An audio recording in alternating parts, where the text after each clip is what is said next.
ಓಂ ಶಾಂತಿ. ಇಂದಿನ ದಿನಾಂಕ 25/10/2023. ಮಧುರ ಮಕ್ಕಳೇ, ನೀವು ಬೇಅದ್ದಿನ ತಂದೆಯನ್ನು ನೆನಪು ಮಾಡಿ. ಇದರಲ್ಲಿಯೇ ಜ್ಞಾನ, ಭಕ್ತಿ ಮತ್ತು ವೈರಾಗ್ಯ ಮೂರು ಸಮಾವೇಶವಾಗಿದೆ. ಇದಾಗಿದೆ ಹೊಸ ವಿದ್ಯೆ. ಪ್ರಶ್ನೆ: ಸಂಗಮದಲ್ಲಿ ಜ್ಞಾನ ಮತ್ತು ಯೋಗದ ಜೊತೆಯಲ್ಲಿ ಭಕ್ತಿಯೂ ನಡೆಯುತ್ತದೆ, ಹೇಗೆ? ಉತ್ತರ: ವಾಸ್ತವದಲ್ಲಿ ಯೋಗಕ್ಕೆ ಭಕ್ತಿ ಎಂದು ಹೇಳಬಹುದಾಗಿದೆ. ಏಕೆಂದರೆ ನೀವು ಮಕ್ಕಳು ಅವ್ಯಭಿಚಾರಿ ನೆನಪಿನಲ್ಲಿರುತ್ತೀರಿ. ನಿಮ್ಮ ಈ ನೆನಪು ಜ್ಞಾನ ಸಹಿತವಾಗಿದೆ. ಆದ್ದರಿಂದ ಇದಕ್ಕೆ ಯೋಗವೆಂದು ಹೇಳಲಾಗಿದೆ. ದ್ವಾಪರದಿಂದ ಕೇವಲ ಭಕ್ತಿ ಇರುತ್ತದೆ, ಜ್ಞಾನವಿರುವುದಿಲ್ಲ. ಆದ್ದರಿಂದ ಆ ಭಕ್ತಿಗೆ ಯೋಗವೆಂದು ಹೇಳಲಾಗುವುದಿಲ್ಲ. ಅದರಲ್ಲಿ ಯಾವುದೇ ಗುರಿ ಉದ್ದೇಶವಿರುವುದಿಲ್ಲ. ಈಗ ನಿಮಗೆ ಜ್ಞಾನವೂ ಸಿಗುತ್ತದೆ, ಯೋಗವನ್ನು ಮಾಡುತ್ತೀರಿ ಮತ್ತು ಬೇಅದ್ದಿನ ಸೃಷ್ಟಿಯೊಂದಿಗೆ ನಿಮಗೆ ವೈರಾಗ್ಯವೂ ಇದೆ. ಗೀತೆ: ಯಾರು ನನ್ನನ್ನು ತನ್ನವರನ್ನಾಗಿ ಮಾಡಿಕೊಂಡು ಮುಗುಳ್ನಗುವುದನ್ನು ಕಲಿಸಿದರು. ಓಂ ಶಾಂತಿ. ಬೇಅದ್ದಿನ ತಂದೆಯು ತಿಳಿಸುತ್ತಾರೆ, ಶಾಸ್ತ್ರಗಳ ವಿದ್ಯೆ ಅದೇನು ವಿದ್ಯೆಯಲ್ಲ. ಏಕೆಂದರೆ ಶಾಸ್ತ್ರಗಳ ವಿದ್ಯೆಯಲ್ಲಿ ಯಾವುದೇ ಗುರಿ ಉದ್ದೇಶವಿರುವುದಿಲ್ಲ. ಶಾಸ್ತ್ರಗಳಿಂದ ಯಾವುದೇ ಪ್ರಪಂಚದ ವಿಚಾರ ತಿಳಿಯುವುದಿಲ್ಲ.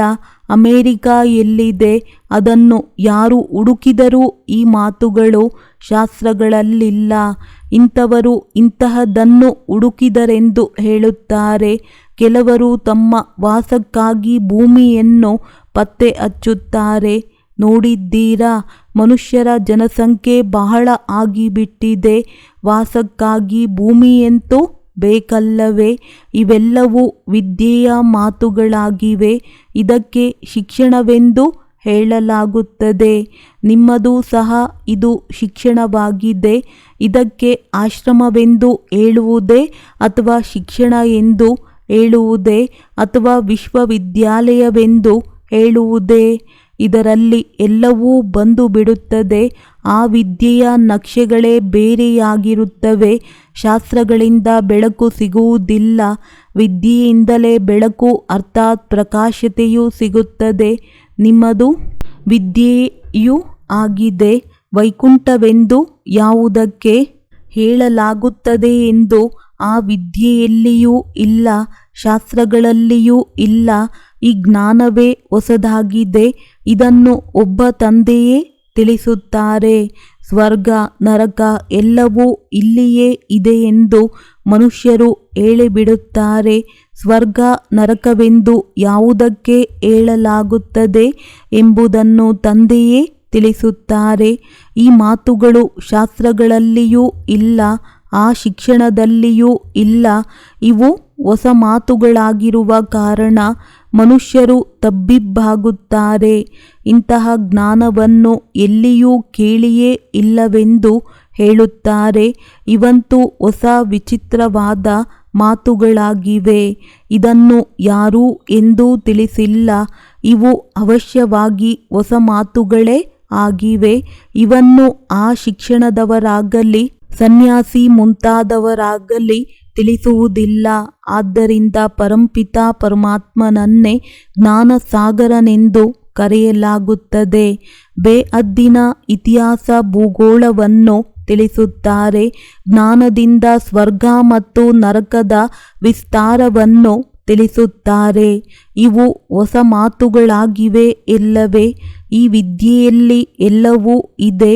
ಜ್ಞಾನವೂ ಇದೆ, ಯೋಗವೂ ಇದೆ, ವಿದ್ಯೆಯೂ ಇದೆ, ಭಕ್ತಿಯೂ ಇದೆ. ಯೋಗಕ್ಕೆ ಭಕ್ತಿ ಎಂದು ಹೇಳಬಹುದು. ಏಕೆಂದರೆ ಒಬ್ಬರ ಜೊತೆ ಯೋಗವನ್ನು ಜೋಡಿಸಿ ಅವರನ್ನು ನೆನಪು ಮಾಡಲಾಗುತ್ತದೆ. ಆ ಭಕ್ತರೂ ಸಹ ನೆನಪು ಮಾಡುತ್ತಾರೆ, ಪೂಜೆ ಮಾಡುತ್ತಾರೆ, ಆಡುತ್ತಾರೆ. ಆ ಭಕ್ತಿ ಮಾಡುವುದಕ್ಕೆ ಯೋಗವೆಂದು ಹೇಳುವುದಿಲ್ಲ. ತಿಳಿದುಕೊಳ್ಳಿ. ಹೇಗೆ ಮೀರಾ ಕೃಷ್ಣನ ಜೊತೆ ಬುದ್ಧಿಯೋಗವನ್ನು ಇಡುತ್ತಿದ್ದಳು, ಕೃಷ್ಣನನ್ನು ನೆನಪು ಮಾಡುತ್ತಿದ್ದಳು. ಅದಕ್ಕೆ ಭಕ್ತಿ ಎಂದು ಹೇಳಲಾಗುತ್ತದೆ, ಏಕೆಂದರೆ ಅವರ ಬುದ್ಧಿಯಲ್ಲಿ ಯಾವುದೇ ಗುರಿ ಉದ್ದೇಶವಿಲ್ಲ. ಇದಕ್ಕೆ ಜ್ಞಾನವೆಂದು ಹೇಳುತ್ತಾರೆ, ಭಕ್ತಿ ಎಂದು ಹೇಳುತ್ತಾರೆ. ಇಲ್ಲಿ ಒಬ್ಬರನ್ನೇ ನೆನಪು ಮಾಡುತ್ತೀರಿ. ಸತ್ಯಯುಗದಲ್ಲಿ ಭಕ್ತಿಯೂ ಇರುವುದಿಲ್ಲ, ಜ್ಞಾನವೂ ಇರುವುದಿಲ್ಲ. ಸಂಗಮ ಯುಗದಲ್ಲಿ ಜ್ಞಾನ ಮತ್ತು ಭಕ್ತಿ ಎರಡೂ ಇವೆ ಮತ್ತು ದ್ವಾಪರದಿಂದ ಹಿಡಿದು ಕೇವಲ ಭಕ್ತಿಯು ನಡೆಯುತ್ತಾ ಬಂದಿದೆ. ಯಾರನ್ನು ನೆನಪು ಮಾಡಬೇಕೋ ಅವರ ಭಕ್ತಿ ಮಾಡುತ್ತಾರೆ. ಇಲ್ಲಿ ಇದು ಜ್ಞಾನವೂ ಆಗಿದೆ, ಯೋಗವೂ ಆಗಿದೆ, ಭಕ್ತಿಯೂ ಇದೆ. ಎಲ್ಲವನ್ನೂ ಅರ್ಥ ಮಾಡಿಕೊಳ್ಳಬಹುದು. ಅವರು ಕೇವಲ ಭಕ್ತರಾಗಿದ್ದಾರೆ, ತತ್ವದೊಂದಿಗೆ ಯೋಗವನ್ನು ಜೋಡಿಸುತ್ತಾರೆ. ಆದರೆ ಅವರದ್ದು ಅನೇಕರೊಂದಿಗೆ ಯೋಗವಾಗಿದೆ. ಆದ್ದರಿಂದ ಅವರಿಗೆ ಭಕ್ತರೆಂದು ಹೇಳುತ್ತಾರೆ. ನಿಮ್ಮದು ಅವ್ಯಭಿಚಾರಿ ಯೋಗವಾಗಿದೆ. ಇದನ್ನು ಸ್ವಯಂ ಜ್ಞಾನಸಾಗರನೇ ಕುಳಿತು ಓದಿಸುತ್ತಾರೆ. ಅವರೊಂದಿಗೆ ಯೋಗವನ್ನು ಇಡಲಾಗುತ್ತದೆ. ಆ ಮನುಷ್ಯರಂತೂ ಆತ್ಮವನ್ನೇ ತಿಳಿದುಕೊಂಡಿಲ್ಲ, ನಾವಂತೂ ತಿಳಿದುಕೊಂಡಿದ್ದೇವೆ. ಪರಂಪಿತ ಪರಮಾತ್ಮನ ಜೊತೆ ಬುದ್ಧಿಯೋಗವನ್ನು ಜೋಡಿಸುವುದರಿಂದ ನಾವು ತಂದೆಯ ಬಳಿ ಹೊರಟು ಹೋಗುತ್ತೇವೆ. ಅವರು ಹನುಮಂತನನ್ನು ನೆನಪು ಮಾಡುತ್ತಾರೆಂದರೆ ಅವರ ಸಾಕ್ಷಾತ್ಕಾರವಾಗುತ್ತದೆ. ಅದಕ್ಕೆ ವ್ಯಭಿಚಾರಿ ಎಂದು ಕರೆಯುತ್ತಾರೆ. ಇದು ಅವ್ಯಭಿಚಾರಿ ಯೋಗವಾಗಿದೆ. ಕೇವಲ ಒಬ್ಬ ತಂದೆಯನ್ನು ನೆನಪು ಮಾಡಬೇಕಾಗಿರುವುದರಿಂದ ಇದರಲ್ಲಿ ಜ್ಞಾನ, ಭಕ್ತಿ ಮತ್ತು ವೈರಾಗ್ಯ ಎಲ್ಲವೂ ಒಟ್ಟಿಗೆ ಇದೆ ಮತ್ತು ಅವರದೆಲ್ಲವೂ ಬೇರೆ ಬೇರೆಯಾಗಿದೆ. ಭಕ್ತಿಯೂ ಬೇರೆ, ಜ್ಞಾನವೂ ಸಹ ಕೇವಲ ಶಾಸ್ತ್ರಗಳ ಜ್ಞಾನವಾಗಿದೆ. ವೈರಾಗ್ಯವೂ ಹದ್ದಿನದ್ದಾಗಿದೆ. ಇಲ್ಲಿ ಬೇಹದ್ದಿನ ಮಾತಾಗಿದೆ. ನಾವು ಬೇಹದ್ದಿನ ತಂದೆಯನ್ನು ಅರಿತುಕೊಂಡಿದ್ದೇವೆ, ಆದ್ದರಿಂದ ಅವರನ್ನು ನೆನಪು ಮಾಡುತ್ತೇವೆ. ಅವರು ಬಲೆ ಶಿವನನ್ನು ನೆನಪು ಮಾಡುತ್ತಾರೆ, ಆದರೆ ವಿಕರ್ಮ ವಿನಾಶವಾಗುವುದಿಲ್ಲ, ಏಕೆಂದರೆ ಅವರು ಶಿವನ ಕರ್ತವ್ಯವನ್ನೇ ಅರಿತುಕೊಂಡಿಲ್ಲ. ಅವರ ಬಳಿ ವಿಕರ್ಮ ವಿನಾಶವಾಗುವ ಜ್ಞಾನವೇ ಇಲ್ಲ. ಇಲ್ಲಂತೂ ತಂದೆಯ ನೆನಪಿನಿಂದ ವಿಕರ್ಮಗಳು ವಿನಾಶವಾಗುತ್ತವೆ. ಅಲ್ಲಿ ಕಾಶಿಯಲ್ಲಿ ಹೋಗಿ ಬಲಿಯಾಗುತ್ತಾರೆಂದರೆ ಅವರ ವಿಕರ್ಮ ವಿನಾಶವಾಗುತ್ತದೆ. ನೋವನ್ನು ಅನುಭವಿಸಬೇಕಾಗುತ್ತದೆ. ಆದರೆ ನಿಮ್ಮ ತರಹ ನಿಧಾನವಾಗಿ ಕರ್ಮಾತೀತರಾಗುತ್ತಾರೆಂದಲ್ಲ. ಅವರ ವಿಕರ್ಮಗಳು ಶಿಕ್ಷೆಗಳನ್ನು ಅನುಭವಿಸುತ್ತಾ ಸಮಾಪ್ತಿ ಆಗುತ್ತದೆಯೇ ಹೊರತು ಹಾಗೆಯೇ ಕ್ಷಮಾಪಣೆ ಆಗಿಬಿಡುವುದಿಲ್ಲ. ಇದು ವಿದ್ಯೆಯೂ ಆಗಿದೆ, ಜ್ಞಾನವೂ ಆಗಿದೆ, ಭಕ್ತಿಯೂ ಆಗಿದೆ. ಇದರಲ್ಲಿ ಎಲ್ಲವೂ ಇದೆ. ಕಲಿಸುವವರಂತೂ ಒಬ್ಬರೇ ತಂದೆಯಾಗಿದ್ದಾರೆ. ಇದಕ್ಕೆ ಆಶ್ರಮ ಅಥವಾ ಶಿಕ್ಷಣ ಕೇಂದ್ರವೆಂದು ಹೇಳಲಾಗುತ್ತದೆ. ಬಹಳ ಚೆನ್ನಾಗಿ ಬರೆಯಲಾಗಿದೆ. ಮೊದಲು ಓಂ ಮಂಡಲಿ ಎನ್ನುವ ಹೆಸರು ತಪ್ಪಾಗಿತ್ತು, ಈಗ ತಿಳುವಳಿಕೆ ಬಂದಿದೆ. ಶಿಕ್ಷಣ ಕೇಂದ್ರವೆಂಬ ಹೆಸರು ಬಹಳ ಚೆನ್ನಾಗಿದೆ. ಯಾರಿಗೆ ಬೇಕಾದರೂ ತಿಳಿಸಬಹುದು. ನೀವು ಸಹ ಬ್ರಹ್ಮಕುಮಾರರಾಗಿದ್ದೀರಿ. ತಂದೆಯು ಎಲ್ಲರ ರಚಯಿತನಾಗಿದ್ದಾರೆ. ಮೊಟ್ಟಮೊದಲು ಅವರು ಸೂಕ್ಷ್ಮ ವತನವನ್ನು ರಚಿಸಬೇಕಾಗಿದೆ. ಬ್ರಹ್ಮ, ವಿಷ್ಣು, ಶಂಕರರು ಸೂಕ್ಷ್ಮ ವತನವಾಸಿಗಳಾಗಿದ್ದಾರೆ. ತಂದೆಯು ಹೊಸ ಸೃಷ್ಟಿಯನ್ನು ರಚಿಸುತ್ತಾರೆಂದರೆ ಅವಶ್ಯವಾಗಿ ಪ್ರಜಾಪಿತ ಬ್ರಹ್ಮರವರು ಬೇಕು. ಸೂಕ್ಷ್ಮ ವತನವಾಸಿ ಬ್ರಹ್ಮರವರಂತೂ ಇಲ್ಲಿಗೆ ಬರಲು ಸಾಧ್ಯವಿಲ್ಲ. ಅವರು ಸಂಪೂರ್ಣ ಅವ್ಯಕ್ತರಾಗಿದ್ದಾರೆ. ಆದರೆ ಇಲ್ಲಿ ಸಾಕಾರಿ ಬ್ರಹ್ಮರವರು ಬೇಕಲ್ಲವೇ? ಅವರೆಲ್ಲಿಂದ ಬಂದರು ಎನ್ನುವ ಮಾತನ್ನು ಮನುಷ್ಯರು ತಿಳಿದುಕೊಂಡಿಲ್ಲ. ಚಿತ್ರಗಳಂತೂ ಇದೆಯಲ್ಲವೇ? ಬ್ರಹ್ಮರವರಿಂದ ಬ್ರಾಹ್ಮಣರು ರಚಿಸಲ್ಪಟ್ಟರು. ಆದರೆ ಬ್ರಹ್ಮರವರೆಲ್ಲಿಂದ ಬಂದರು ಎಂದರೆ ದತ್ತು ಮಾಡಿಕೊಳ್ಳಲಾಗುತ್ತದೆ. ಹೇಗೆ ಯಾವ ರಾಜನಿಗಾದರೂ ಮಕ್ಕಳಿಲ್ಲದಿದ್ದರೆ ದತ್ತು ಮಾಡಿಕೊಳ್ಳುತ್ತಾರೆ, ತಂದೆಯೂ ಸಹ ಇವರನ್ನು ದತ್ತು ಮಾಡಿಕೊಂಡು ಇವರ ಹೆಸರನ್ನು ಬದಲಾಯಿಸಿ ಪ್ರಜಾಪಿತ ಬ್ರಹ್ಮ ಎಂದು ಹೆಸರನ್ನಿಡುತ್ತಾರೆ. ಆ ಮೇಲಿರುವವರಂತೂ ಕೆಳಗೆ ಬರಲು ಸಾಧ್ಯವಿಲ್ಲ. ಈ ಕೆಳಗಿರುವವರೇ ಮೇಲೆ ಹೋಗಬೇಕಾಗಿದೆ. ಅವರು ಅವ್ಯಕ್ತ, ಇವರು ವ್ಯಕ್ತವಾಗಿದ್ದಾರೆ. ಆದ್ದರಿಂದ ಈ ರಹಸ್ಯವನ್ನು ಚೆನ್ನಾಗಿ ಅರ್ಥ ಮಾಡಿಕೊಳ್ಳಬೇಕು. ಏಕೆಂದರೆ ಎಲ್ಲರಿಗೆ ಪ್ರಶ್ನೆ ಉದ್ಭವಿಸುತ್ತದೆ. ಈ ದಾದಾರವರಿಗೆ ಕೆಲವೊಮ್ಮೆ ಬ್ರಹ್ಮ, ಕೆಲವೊಮ್ಮೆ ಭಗವಂತ, ಕೆಲವೊಮ್ಮೆ ಕೃಷ್ಣನೆಂದು ಹೇಳುತ್ತೀರಿ ಎನ್ನುತ್ತಾರೆ. ಈಗ ಇವರಿಗೆ ಭಗವಂತನೆಂದು ಹೇಳಲಾಗುವುದಿಲ್ಲ, ಆದರೆ ಬ್ರಹ್ಮ ಮತ್ತು ಕೃಷ್ಣನೆಂದು ಹೇಳಬಹುದು. ಏಕೆಂದರೆ ಕೃಷ್ಣನು ಕಪ್ಪಾಗುತ್ತಾನೆ. ಅಂದರೆ ಯಾವಾಗ ರಾತ್ರಿಯಾಗುತ್ತದೆಯೋ ಆಗ ಬ್ರಹ್ಮ ಎಂದು, ದಿನವಾದಾಗ ಕೃಷ್ಣನೆಂತಲೂ ಹೇಳುತ್ತಾರೆ.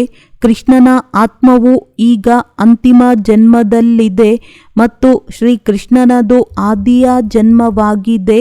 ಇದನ್ನು ಸ್ಪಷ್ಟವಾಗಿ ಬರೆಯಬೇಕಾಗುತ್ತದೆ.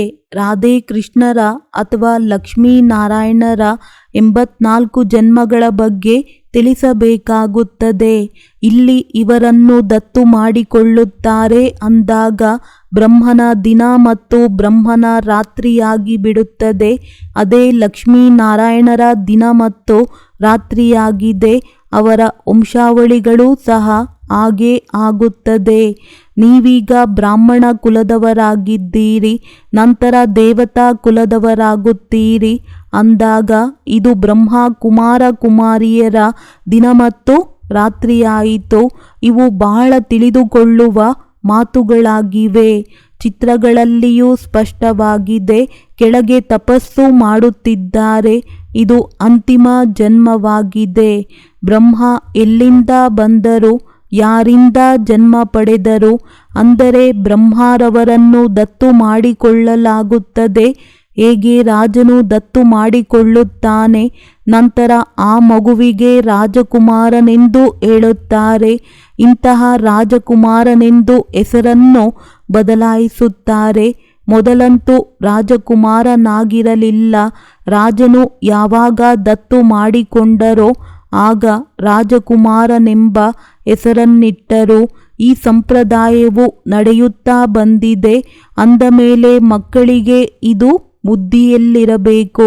ತಂದೆಯು ಹೇಗೆ ಹಳೆಯ ಪ್ರಪಂಚದ ವಿನಾಶ ಮತ್ತು ಹೊಸ ಪ್ರಪಂಚದ ಸ್ಥಾಪನೆ ಮಾಡುತ್ತಾರೆಂದು ಪ್ರಪಂಚದವರಿಗೆ ಗೊತ್ತಿಲ್ಲ. ಈ ಜ್ಞಾನ ನೀವು ಮಕ್ಕಳಲ್ಲಿದೆ. ನಿಮ್ಮಲ್ಲಿಯೂ ಸಹ ನಂಬರ್ ವಾರ್ ಇದ್ದಾರೆ. ಮುಂದೆ ಹೋದಂತೆ ಚಿಕ್ಕ ಚಿಕ್ಕ ಮಕ್ಕಳು ಸಹ ಬಹಳ ತೀಕ್ಷ್ಣವಾಗುತ್ತಾರೆ. ಏಕೆಂದರೆ ಕುಮಾರಿಯರಾಗಿದ್ದಾರೆ. ಕುಮಾರಿಯರ ಮೂಲಕ ಬಾಣ ಹೊಡೆಸಿದರೆಂದು ಬರೆಯಲಾಗಿದೆ. ಕುಮಾರಿಯರ ಚಮತ್ಕಾರವು ನಂಬರ್ 1ನಲ್ಲಿ ಹೋಗಿದೆ. ಮೊಮ್ಮಾರವರು ಸಹ ಕುಮಾರಿಯರಾಗಿದ್ದಾರೆ. ಎಲ್ಲರಿಗಿಂತ ತೀಕ್ಷ್ಣವಾಗಿ ಹೋಗಿದ್ದಾರೆ. ಮಗಳು ತಾಯಿಯನ್ನು ಪ್ರತ್ಯಕ್ಷ ಮಾಡುತ್ತಾಳೆಂದು ಹೇಳಲಾಗುತ್ತದೆ. ತಾಯಿಯೇನು ಯಾರೊಂದಿಗೂ ಕುಳಿತು ಮಾತನಾಡುವುದಿಲ್ಲ. ಈ ತಾಯಿ ಬ್ರಹ್ಮ ಅಂತೂ ಗುಪ್ತ, ಆದರೆ ಮೊಮ್ಮ ಪ್ರತ್ಯಕ್ಷವಾಗಿದ್ದಾರೆ. ಅಂದ ಮೇಲೆ ನೀವು ಶಕ್ತಿಯರು ಅಥವಾ ಮಕ್ಕಳ ಕೆಲಸವೇ ತಾಯಿಯನ್ನು ಪ್ರತ್ಯಕ್ಷ ಮಾಡುವುದಾಗಿದೆ. ಅನೇಕ ಒಳ್ಳೊಳ್ಳೆಯ ಮಕ್ಕಳು ಇದ್ದಾರೆ. ಅವರ ಪುರುಷಾರ್ಥವು ಚೆನ್ನಾಗಿ ನಡೆಯುತ್ತದೆ. ಕೌರವ ಸಂಪ್ರದಾಯದಲ್ಲಿಯೂ ಸಹ ಕೆಲವು ಮುಖ್ಯವಾದ ಮಹರಥಿಗಳ ಹೆಸರುಗಳಿವೆಯಲ್ಲವೇ? ಹಾಗೆಯೇ ಇಲ್ಲಿಯೂ ಸಹ ಮಹರಥಿಯರ ಹೆಸರುಗಳಿವೆ. ಎಲ್ಲರಿಗಿಂತ ಹಿರಿಯರು ಶಿವತಂದೆಯಾಗಿದ್ದಾರೆ. ಶ್ರೇಷ್ಠಾತಿ ಶ್ರೇಷ್ಠ ಶಿವತಂದೆಯಾಗಿದ್ದಾರೆ. ಅವರ ಸ್ಥಾನವು ಶ್ರೇಷ್ಠವಾಗಿದೆ.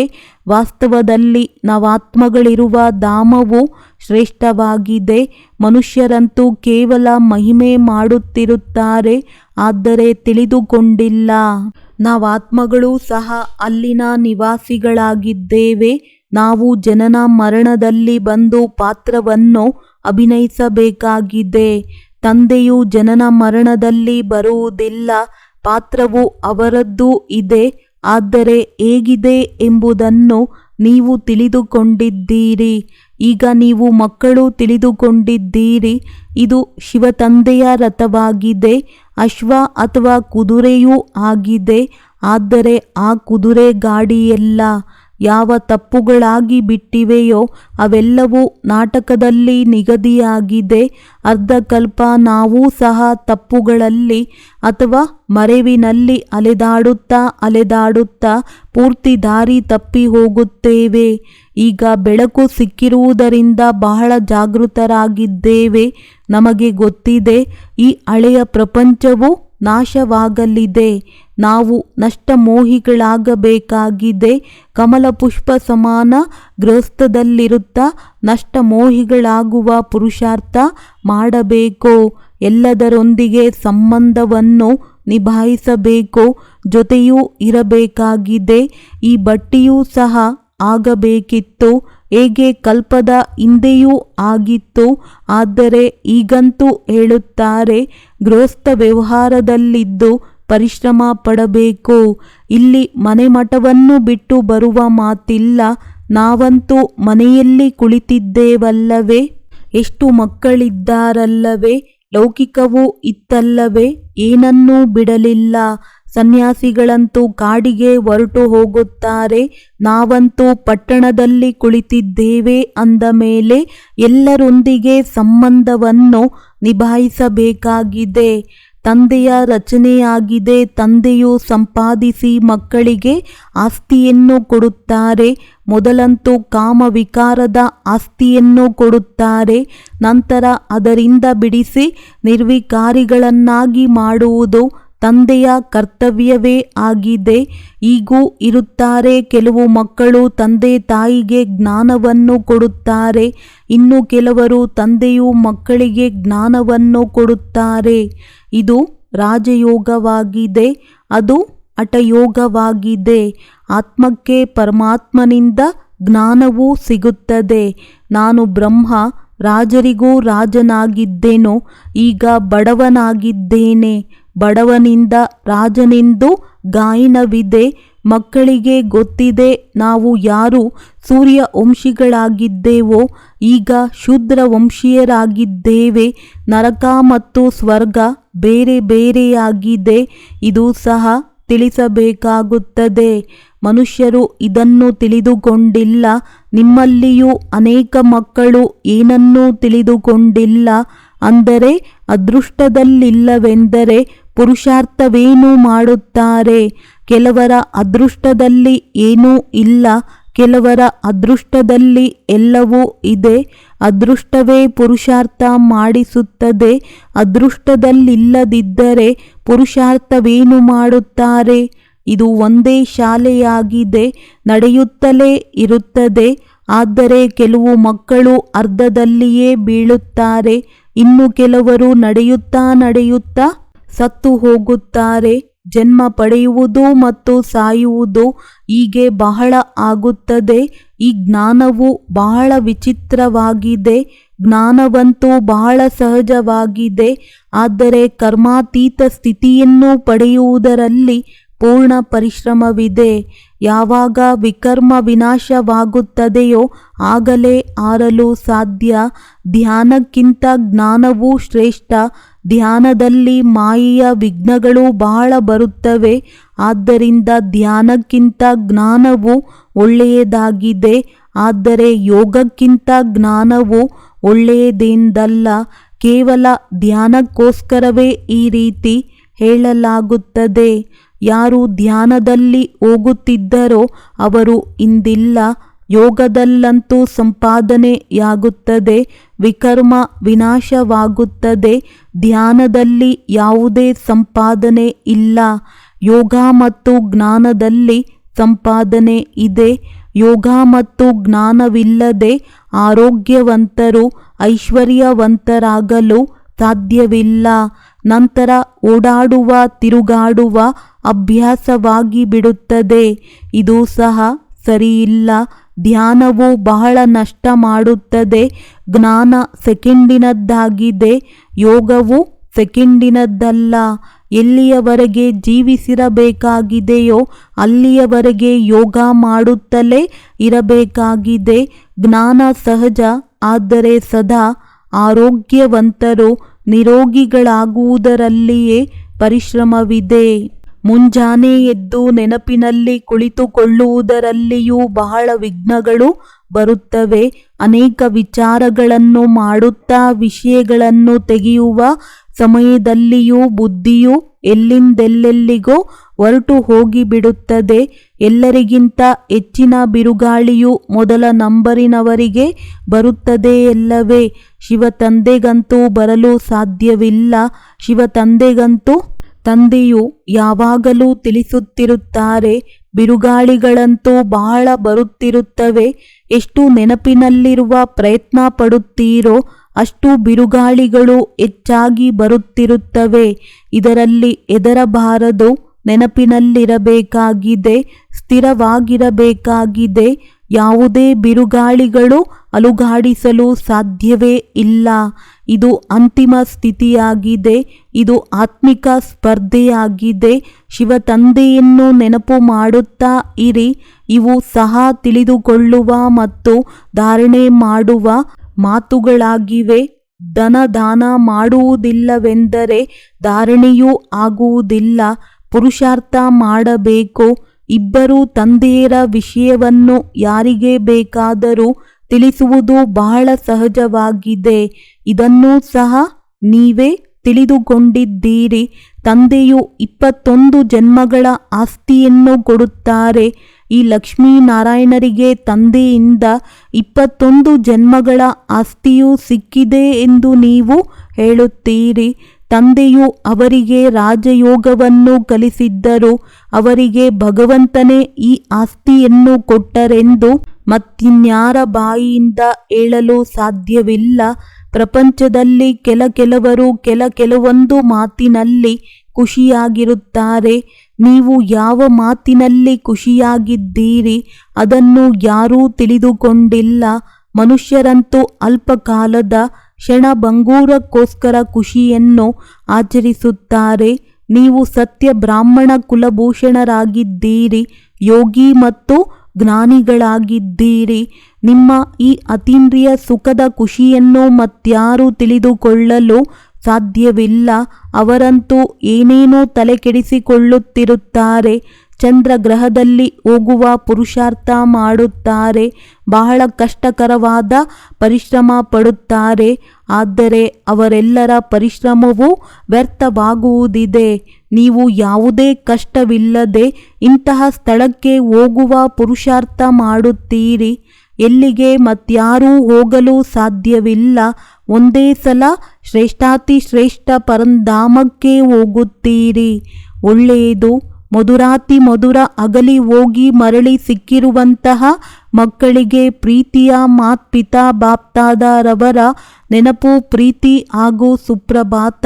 ಆತ್ಮೀಯ ಮಕ್ಕಳಿಗೆ ಆತ್ಮೀಯ ತಂದೆಯ ನಮಸ್ತೆ. ಧಾರಣೆಗಾಗಿ ಮುಖ್ಯ ಸಾರ. ಗೃಹಸ್ಥ ವ್ಯವಹಾರದಲ್ಲಿರುತ್ತಾ ನಷ್ಟಮೋಹಿಗಳು ಆಗಬೇಕಾಗಿದೆ. ಜೊತೆಗೆ ಎಲ್ಲರೊಂದಿಗೆ ಸಂಬಂಧವನ್ನು ನಿಭಾಯಿಸುತ್ತಾ ಕಮಲಪುಷ್ಪ ಸಮಾನರಾಗಿರಬೇಕಾಗಿದೆ. ಧಾರಣೆ ಮಾಡುವುದಕ್ಕೋಸ್ಕರ ಅವಶ್ಯವಾಗಿ ಜ್ಞಾನಧನದ ದಾನ ಮಾಡಬೇಕಾಗಿದೆ. ಜ್ಞಾನ ಮತ್ತು ಯೋಗದಿಂದ ತಮ್ಮ ಸಂಪಾದನೆಯನ್ನು ಜಮಾ ಮಾಡಿಕೊಳ್ಳಬೇಕಾಗಿದೆ. ಬಾಕಿ ಧ್ಯಾನ ಅಥವಾ ಸಾಕ್ಷಾತ್ಕಾರದ ಆಸೆಯನ್ನಿಟ್ಟುಕೊಳ್ಳಬಾರದಾಗಿದೆ. ವರದಾನ: ಸಂತುಷ್ಟತೆಯ ಸರ್ಟಿಫಿಕೇಟ್ ಮೂಲಕ ಭವಿಷ್ಯ ರಾಜ್ಯ ಭಾಗ್ಯದ ಸಿಂಹಾಸನ ಪ್ರಾಪ್ತಿ ಮಾಡಿಕೊಳ್ಳುವಂತಹ ಸಂತುಷ್ಟ ಮೂರ್ತಿ ಭವ. ಸಂತುಷ್ಟರಾಗಿರಬೇಕು ಮತ್ತು ಸರ್ವರನ್ನು ಸಂತುಷ್ಟ ಮಾಡಬೇಕು. ಈ ಸ್ಲೋಗನ್ ಸದಾ ನಿಮ್ಮ ಮಸ್ತಕದ ರೂಪಿ ಬೋರ್ಡ್ ಮೇಲೆ ಬರೆದಿರಬೇಕು. ಏಕೆಂದರೆ ಇದೇ ಸರ್ಟಿಫಿಕೇಟ್ ಉಳ್ಳವರು ಭವಿಷ್ಯದಲ್ಲಿ ರಾಜ್ಯ ಭಾಗ್ಯದ ಸರ್ಟಿಫಿಕೇಟ್ ತೆಗೆದುಕೊಳ್ಳುವಿರಿ. ಆದ್ದರಿಂದ ಪ್ರತಿದಿನ ಅಮೃತ ವೇಳೆ ಈ ಸ್ಲೋಗನ್ ಅನ್ನು ಸ್ಮೃತಿಯಲ್ಲಿ ತಂದುಕೊಳ್ಳಿ. ಹೇಗೆ ಬೋರ್ಡ್ ಮೇಲೆ ಸ್ಲೋಗನ್ ಬರೆಯುವಿರಿ ಅದೇ ರೀತಿ ಸದಾ ನಿಮ್ಮ ಮಸ್ತಕದ ಬೋರ್ಡ್ ಮೇಲೆ ಈ ಸ್ಲೋಗನ್ ಬರೆದುಕೊಳ್ಳಿ. ಆಗ ಎಲ್ಲರೂ ಸಂತುಷ್ಟ ಮೂರ್ತಿಗಳಾಗಿ ಬಿಡುವಿರಿ. ಯಾರು ಸಂತುಷ್ಟರಾಗಿರುತ್ತಾರೆ ಅವರು ಸದಾ ಪ್ರಸನ್ನರಾಗಿರುತ್ತಾರೆ. ಸ್ಲೋಗನ್: ಪರಸ್ಪರರಲ್ಲಿ ಸ್ನೇಹ ಮತ್ತು ಸಂತುಷ್ಟತಾ ಸಂಪನ್ನ ವ್ಯವಹಾರ ಮಾಡುವಂಥವರೇ ಸಫಲತಾ ಮೂರ್ತಿಗಳಾಗುತ್ತಾರೆ. ಒಳ್ಳೆಯದು. ಓಂ ಶಾಂತಿ.